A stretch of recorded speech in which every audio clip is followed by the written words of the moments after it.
mining stock wealth. When it comes to mining stocks, precious metals, and cryptos, you need to go to Mining Stock Wealth.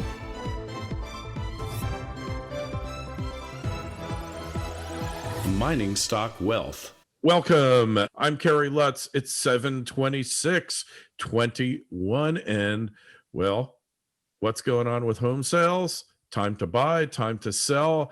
Is it just taking a pause? And what about cryptos? What's going on there? Well, we're going to cover that and a lot more. John Rubino is with us now. Don't forget, dollarcollapse.com, must reading if you want to have any idea, some semblance of an idea of what's really going on in the world. John, hey, welcome back. We took a little break and we're doing our summer slowdown routine here, but so are new home sales and lumber prices are crashing. What do you make of it? Hey, Carrie. Yeah, could housing finally be rolling over? This turned out to be an insane bubble. You know, it's comparable and in some ways a bigger bubble than the one that almost blew up the global economy in the previous decade. And house prices have just been soaring lately. I think the last read on the Case-Shiller Home Price Index was it had home prices in general rising at the fastest rate ever, like 15% year over year in a lot of cases. It was this crazy number. And because houses are already beyond the means of most Americans, that can't go on forever because once people can't afford to buy houses, they have to stop buying houses. And then the cycle turns down. And that's starting to look like what's happening now because new home sales just came out down 6% year over year. And the number of homes for sale is spiking now all of a sudden after years of really low inventory. So and lumber, like you said, is tanking. It's back down, well, basically wiped out all of its 2021 gains. And they were massive gains in the last couple of months. So all of a sudden, housing is an industry that is kind of in decline. That doesn't mean that you won't get a good price if you sell your house right now because prices aren't dropping. They're still insanely high. But it does mean that the trajectory of everything has rolled over and is now starting to trend down, which had to happen sooner or later. And the question is, does it matter to the overall economy? Housing is a really big part of the economy. So a crash makes a difference. It actually cuts the amount of growth that the economy is capable of, or puts us into a recession. It's not clear that that's what housing is going to do this time around, because so far the trend change has been pretty mild. But that it stops going up at all is a pretty big deal for the economy, because the Fed right now is starting to they've been talking about tapering, et cetera, for a while. And every time they actually put a date to it, the stock market tanks and forces them to back off. But this housing thing, if housing were to roll over, that might give the Fed some cover for not tapering. It might allow them to continue extreme ease for somewhat longer. And I don't know what any of that means, but it's just the dynamic out there now. And housing is now a big part of it. For sure. And if you look at the housing ETF, XHB, that's a spider, S&P Home Builders, it peaked. We're looking at the past 6 months, but for practical purposes, past year, it peaked on May 3rd of this year at around 79. It's currently trading around 73.5. So it hasn't crashed, but certainly it's put in its high, could be its cycle high for that matter. Home builders, probably a good sector to avoid, at least until the uncertainty departs. But, I find it amazing is that lumber had more than quadrupled, and now it's back to its old price. And I guess if you live up in Canada, you're probably upset. If you're building a home and you haven't broken ground yet, you're probably thrilled, right?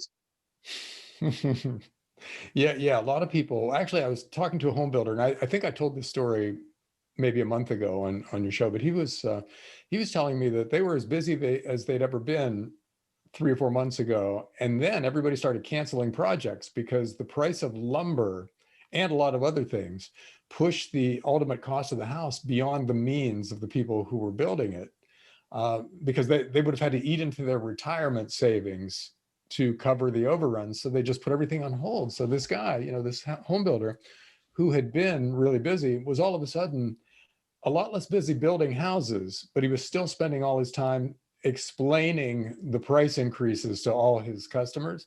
So he wasn't a happy guy. So it could be that people like that are going to like this environment a lot more, because now home builders can go back to their clients and say, oh, by the way, framing the house is going to cost $10,000 less than we told you it would, that, which is way nicer than the opposite. So I think this will make life easier for home builders if demand continues. That's the thing, when prices are going down, that's usually because demand is dropping. So we'll see. I don't know. I have a couple short positions in some home builders, and so far they haven't worked out, but I still have high hopes that that this market will roll over enough to hurt the home builders and let my short positions go up. Hey, well, speaking of housing, we've got the impending end of the eviction moratorium. And is that going to lead to millions of people being thrown out on the streets, John? It might send a lot of people back to work. So, because we got really two parts to that question. One is how many people can't pay the rent? And the other is how many people aren't working because they haven't felt like they needed to work. And, the Venn diagram that you would draw of those two groups and see where they overlap, if it's a big overlap, then that means the labor market will be flooded with new people desperate to pay their rent. So you'll have some evictions, but a lot more people entering the workforce, which would on balance be pretty good for the economy. But that's another one of those things where we'll just have to see, because we don't know for sure how many people can't pay their rent. A lot of people aren't paying their rent, I'm sure. But now that they have to go back to paying their rent, we'll find out who's who. And could be a fairly big number, because to the extent that people aren't working, they can't really have a lot of disposable income just coming in from somewhere else, or a lot of savings stashed off on the side or whatever. I kind of think there will be a lot of evictions to begin with, and then it'll all sort itself out. This is part of the bigger story, and that is the end of extended emergency unemployment benefits. And an amazing thing happened. Talk about like a live economic experiment right before your very eyes. We had red states where they're saying the employers were complaining, we can't get anybody to work because they're getting paid more money not to work. So 20 some odd states end the emergency unemployment benefits, meaning the extended benefits and the fact you got an extra $300 a week more, which probably all of it was illegal. It was all done through Trump's executive orders and then Biden's. So probably it was unconstitutional, but we don't really care about that anymore, because nobody cares about the Constitution, and you do what you got to do. But now that's even so what we've seen happen in the red states, or I can't remember the Spanish word for it because I don't want to get censored by our digital overlords. But in any event, in the red states, an amazing thing has happened. They got rid of the extended benefits, and their unemployment rates are dropping like a stone. And yet the blue states are they're running them out. They're running out the clock till September. And for some reason, John, that I can't understand at all, their unemployment rates are staying the same. They're not going down. Now, why would that be? I don't know. It's a mystery. But we've been running this experiment for quite a while now with liberal policies in place in California, New York, Illinois, et cetera, and more conservative policies in place in Florida, Texas, et cetera, et cetera. And people are voting with their feet right now, and they have been for a few years, where everybody's moving away from the places that are run the way California is and towards places that are run the way Texas is. So that's interesting, and it'll be interesting to see what it leads to, because think about it, it's not going to make a place like California more sensible if all the sensible Californians move out, right? It would make them more I think crazy. that a long time ago, John. Yeah. So it could be that the voting with the feet thing that we've got going on now actually polarizes the country more than you would think it would. You think it would homogenize the country, but it could be that the early effects are to make the differences between different governing philosophies out there even starker. This weekend we had some friends from California, by the way, visiting, and oh my God, they've got horror stories to tell and videos. Let me show you this video that my daughter took in this place, and it's homeless encampments here and other really scary stuff going on over there. So yeah, it doesn't seem like the kind of thing that can continue as if it's as we're hearing that it is. So we'll see. But the old saying, as goes California, so goes the country. You got to hope that's not true this time. Yeah, it could be as good as Texas or as good as Florida, because it's booming here in Florida by any account. Now, how much longer that'll continue, if there's a housing dump, I don't know. But certainly Texas is doing well. Florida's doing relatively well. And they're just leaving in droves from those blue states that their policies are failing. And so it's just interesting, though, to see it, the real live lab thing. Look, it's like people believe what they want to believe. I had somebody tell me the other day that Cuomo didn't kill all those people in the nursing homes, that it was all brought in by employees and visitors. And it's like, I said No, I said yeah. something, and then I said, this is a pointless conversation. There's nothing to be gained here. And if people want to be, ignorant and blind, then so be it. That's the way it's going to be. Hey, so talking about ignorance and blind, we got to talk in a little bit of code here. There's a certain jab that is controversial among people in the country and the world. And we've got protests against the jab taking place, mass protests in Europe, like all over the place. And then in the U.S., they're thinking of a new face covering mandate that it's just not going to go in certain states here. It's just not going to be done, period. Yeah, this is interesting because they're talking about new face covering mandates for vaccinated people, not just for the unvaccinated, but for everybody. And I kind of think we're done with that in the U.S. It really has the feel like of something that the lockdowns happened and everything. Now people are pretty much done, or at least a significant number of people are just not going to go back no matter what. And like you said, we're seeing protests, street protests in other countries over this kind of thing, where the police are flat out wading into protests of people who are, otherwise peaceful and who just don't want to be locked down and don't want to wear a mask all the time, and arresting them. And so it's a different kind of social unrest. It's with people who you wouldn't, by looking at them, you wouldn't expect them to be out in the streets fighting with the cops, but that's the way it's happening. And so I kind of think in the US, if they try it, most Americans will just ignore it. And then if 60% of the people are ignoring something, there's not a whole lot that the police can do about it, because 60% of the population outnumbers the police by 20 or 30 to 1 or 50 to 1 or whatever the number would be. So they would just be swamped. They couldn't arrest 60% of the population. And if they don't arrest them, then everybody just does whatever they want. So I kind of think that's how it'll go. That it'll be one of those kind of peaceful things where, we try to do something, everybody ignores it, and then they just kind of quietly take back the rule and try to forget it ever happened. In LA County, the Los Angeles County Sheriff, no greater ideologue to the left than he, said, we're not going to enforce the face covering mandate that the health department just handed down. And in his words, because it's not backed up by science. The one before, that was backed up by science, but this one, no science behind this one.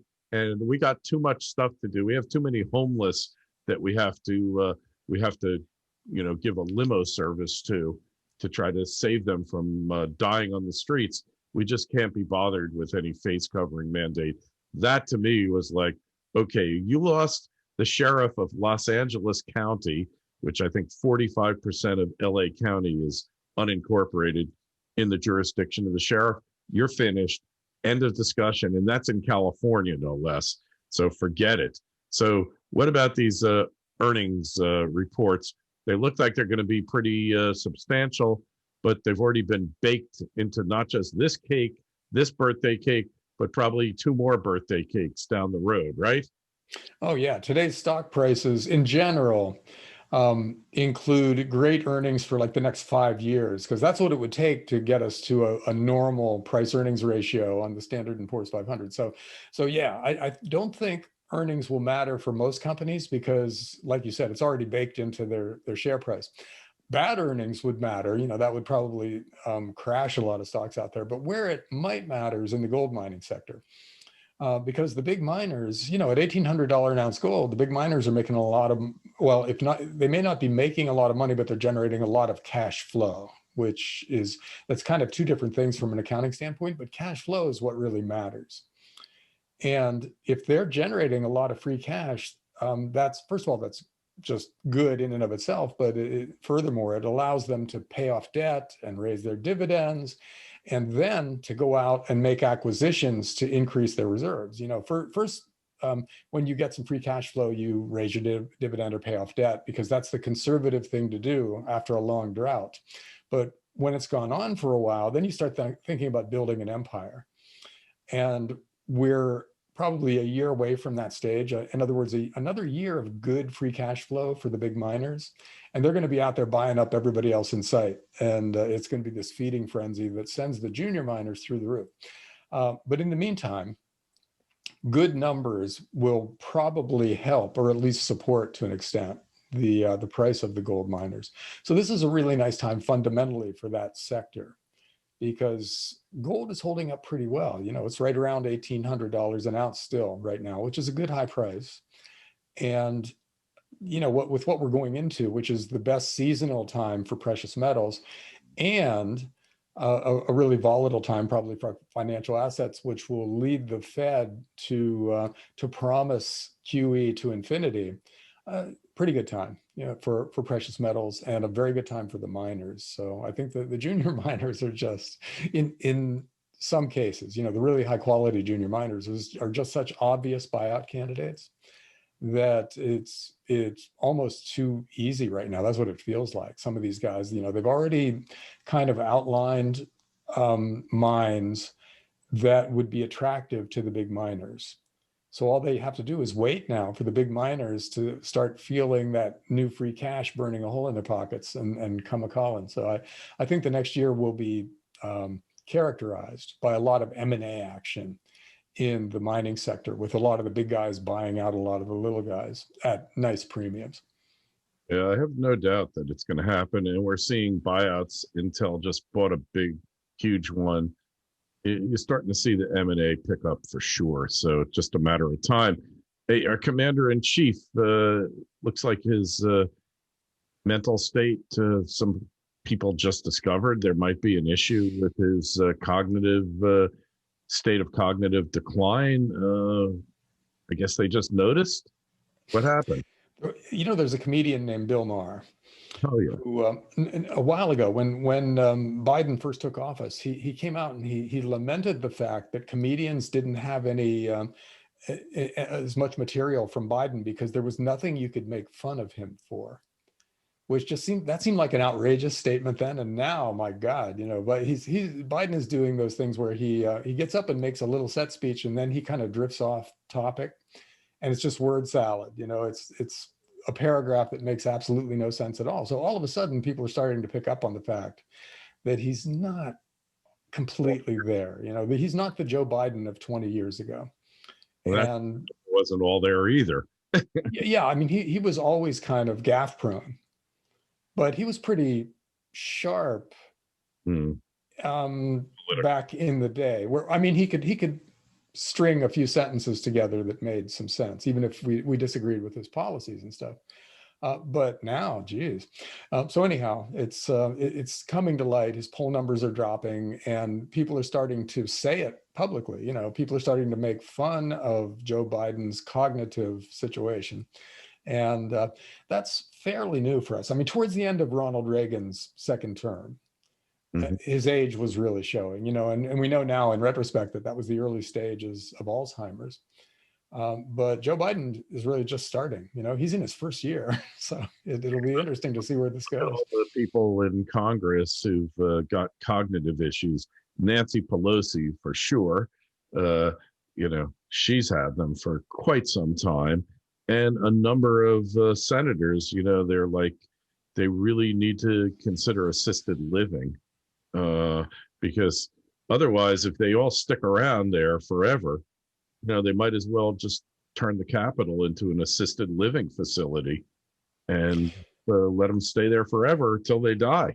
You know, as a Social Security recipient myself, Mhm. I don't want to sound ageist, but why do we have 80-year-old Congress people? You know, because there are a lot of strong politicians in their 30s and 40s who really deserve a shot. And if you're going to be, you know, Nancy Pelosi in office for 30 years, how many potentially good Congress people never get the chance, right? And so we're not using our talent to the extent that we could be by letting these guys stick around for so long. You know, I don't know if there should be a mandatory retirement age, but some kind of term limits really make a lot of sense in public life. I mean, a lot of companies have term limits where you know, you can't be the CEO of a company into your 90s in a lot of cases. Or a pilot, you know, pilots Yeah, yeah. got to quit at 65 in the US, but then they can fly private jets for a while and they can fly overseas because they have a pilot shortage there. But I'll settle for not necessarily better politicians, just less worse. All right. If we could just get them not as bad. Well, All because a lot of the bad comes from the fact that these guys have safe seats. It's like tenure if you're a teacher or a college professor or something, right? There's no longer any real need for you to excel because they're not going to get rid of you no matter what, you know, and you see a lot of that out there. You know, Nancy Pelosi, God, she's very good at raising money, but raising money is not really, I mean, it's part of the job, but it's not the job. You know, 70% of being a congressperson or a senator should be making good laws and building bridges and you know, to people who disagree with you, stuff like that. You know, you should be out there being a statesman. And these guys have just devolved into money machines. Basically, they raise money, they give it to people who then who owe Nancy Pelosi a favor. And you know, you're seeing that with AOC and the rest of the squad, right? Remember those bomb throwing socialists that the Democrats elected, and now they've in one term just turned into your basic mainstream careerist Democrat. And I'm not just picking on Democrats. Republicans have the same problem. They've got a lot of people that have been there since we were in high school or college at least, and you know. I think you can make the case that it shouldn't be that way. We should find some way to generate a little churn, you know, so we get some new blood in there and get rid of the really, really old guys. Don't forget, when a congressman is done with their tenure in Congress, all the money left in their campaign funds, they get to keep. All right. Yeah, And as if Nancy Pelosi needs more money, right? Because she's already doing insider trading, which we forgot to mention before. You know, she and her husband buy the stocks of the tech companies that Nancy Pelosi regulates yeah, right before the government makes a really positive announcement about that regulation. So they're making tens of millions of dollars with what is blatantly insider trading, and they're getting away with it. So that that might be one way we get rid of them, is we put them in jail for committing the crimes that they're publicly committing. there's a thought, but they don't seem to want to put anyone in jail. I don't want to get too into the health issues of the past year and a half, except to say that there's a certain doctor who was called out before the Senate and did not acquit himself well, as we might say in the law profession. In fact, he came out looking guilty as hell, John, and I don't want to mention his name because our digital overlords are there tracking everything we say. I mean, I've already got the Bezos security system set up. I should say the Bezos surveillance system set up in my new home. That's called Alexa. So between Alexa and all the other tech oligarchs, pretty soon I expect them to come to the house and just give me a permanent gag so I can't say anything. But you know what I'm saying. That guy did not look good.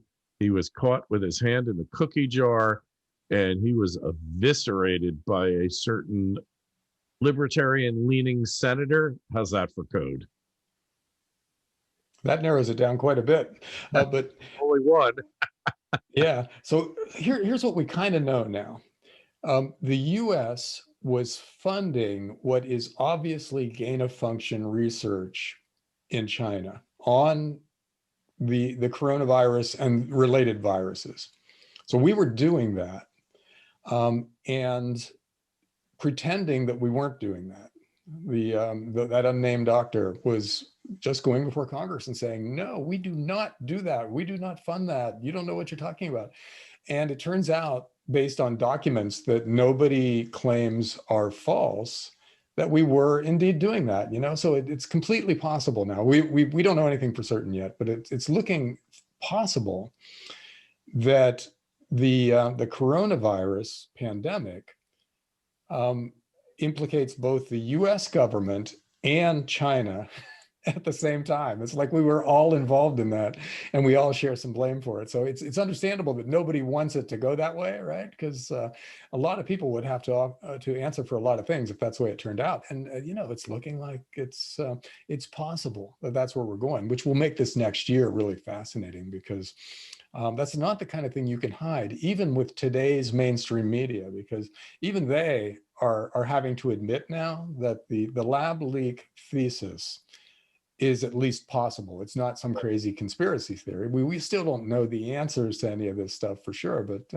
at least it's something that is conceivable given the facts that we now have in front of us. So that could turn into something really fascinating from a political standpoint. Yeah, fat chance of that, but I'll believe it when I see it. Hey, Bitcoin confab between Musk and Dorsey. Now we've got Bezos saying that Amazon may, didn't say for sure, but it might start taking Bitcoin. I don't know. I don't think anybody's, just because you take it. I made this point earlier in another interview. Like, I'm willing to take bullion, platinum, palladium, silver, gold for anything, any service I offer. I'm willing to take it. But just because I'm willing to take it doesn't mean that my clients are willing to give it to me, right? So just because you accept it, that's like what? Like a lot of businesses still accept Diners Club. The only thing is nobody has a Diners Club card anymore, right? I mean, when was the last time you saw somebody take Diners Club, right?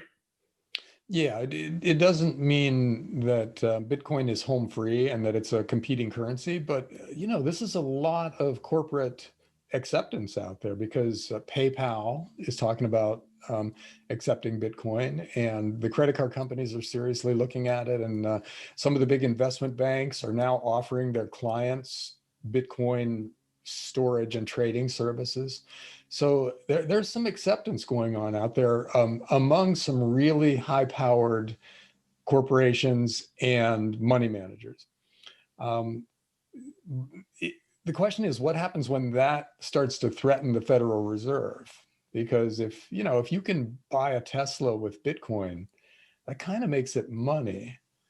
And that means you're kind of stepping on the toes of the Fed and Treasury, and threatening their ability to create new dollars out of thin air, because that might make Bitcoin go up and might make it even more attractive. So we still have the whole Empire Strikes Back scenario out there. And this is the kind of thing that's going to bring it closer. It's clearly a subject that's of interest to Janet Yellen Yeah. and Jerome Powell.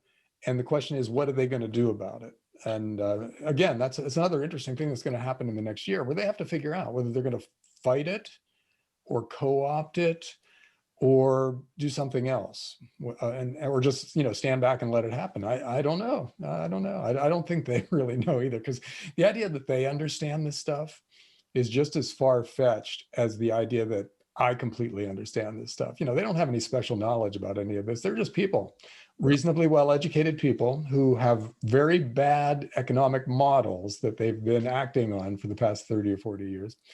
And they're going to try to apply those models to something new that they don't understand. So a bad model applied to something that's not well understood can produce anything. So we have no idea what's going to happen as far as governments versus Bitcoin in the next year.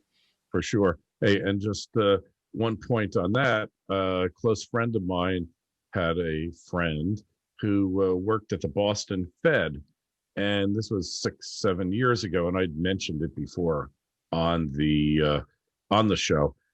He put up basically a computer in the lobby of the Boston Fed that would give quotations on cryptocurrencies.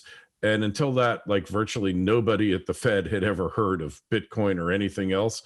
They knew nothing about it. Now I assume they're a lot more schooled in it. Hey, finally, strange weather patterns, China flooding, they're blowing dams in China. We got like half the US West ready to burn down.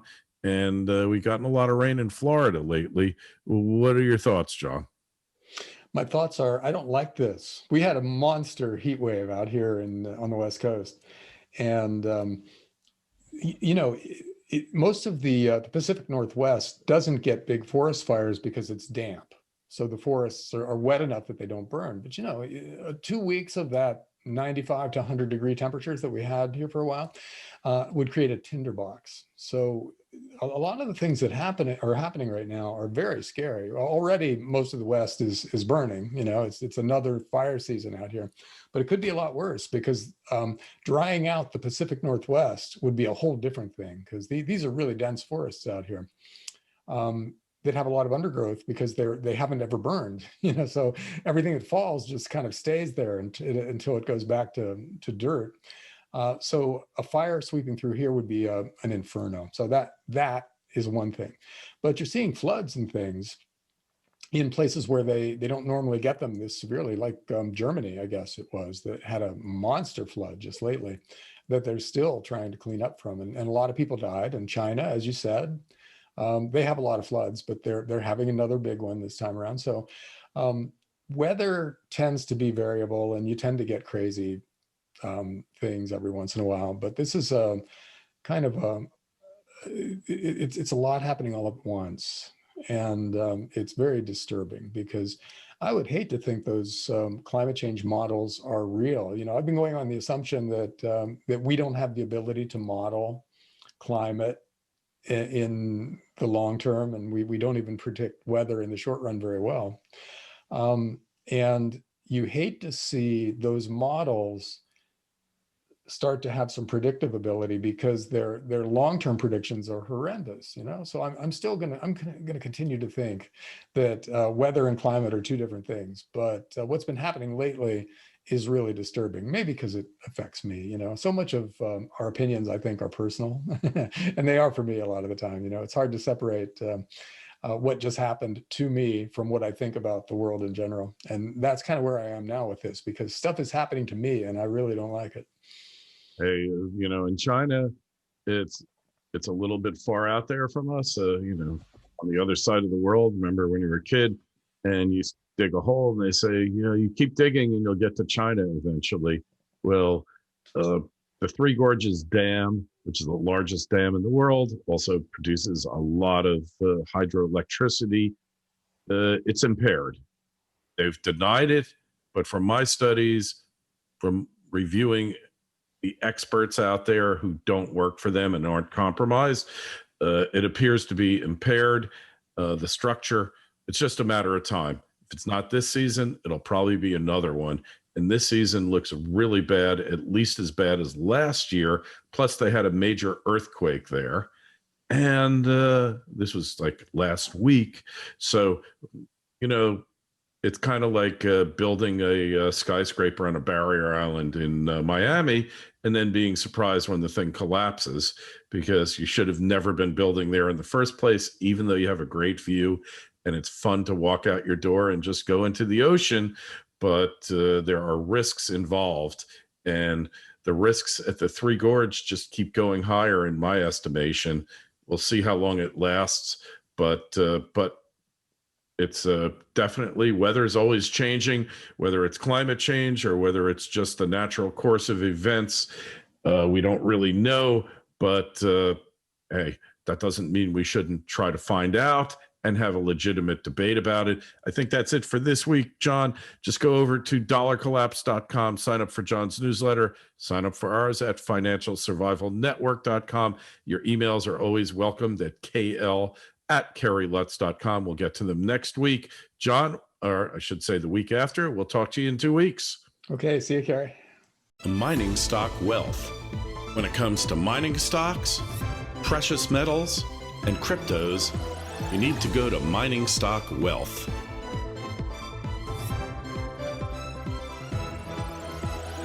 Mining Stock Wealth.